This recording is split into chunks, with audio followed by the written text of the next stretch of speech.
Today I want to show you my favorite exercise to strengthen the hip for hip pain. This exercise is called a modified side plank. I will show you 3 different variations for side planks so you can choose which one is appropriate for you. The easiest level is the modified side plank on knees and elbow. I'm going to get on the floor on my elbow and hip. I'm keeping my knees flexed to 90 degrees and I'm stacking my knees together.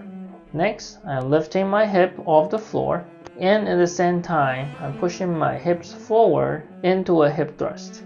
This way, the end result is that my back and my hips are in a straight line. Try holding this position as long as you can tolerate, and then lower your hip to rest.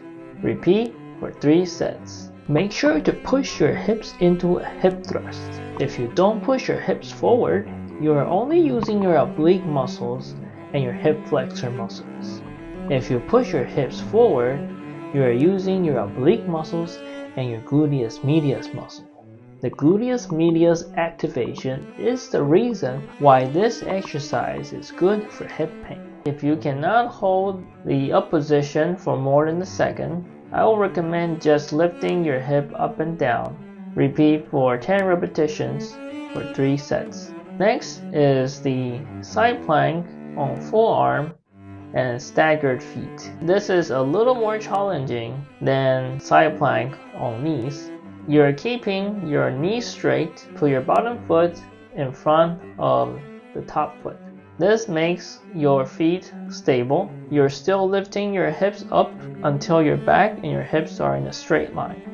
Hold the position as long as you can tolerate and lower your hips to rest. The last version that I'm going to show you is side plank with feet stacked. This one is a little more challenging than staggered feet because it's not as stable.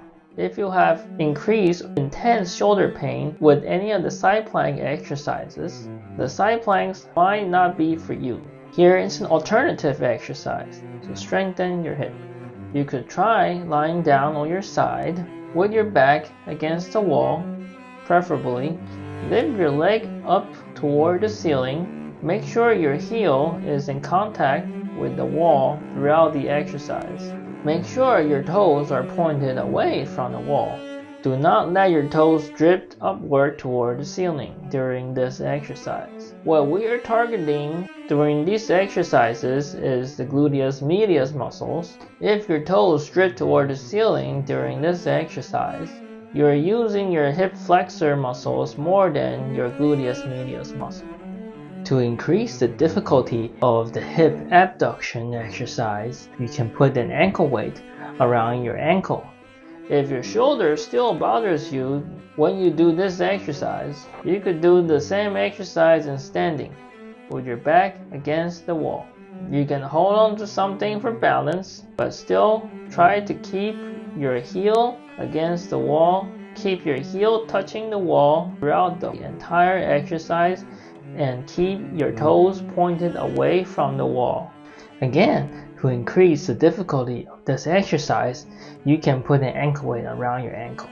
If you want a more comprehensive hip strengthening routine that covers not just strengthening the gluteus medius muscles, but also other muscles around the hip, you could check out this other video here. I'll also put the link to the video down below.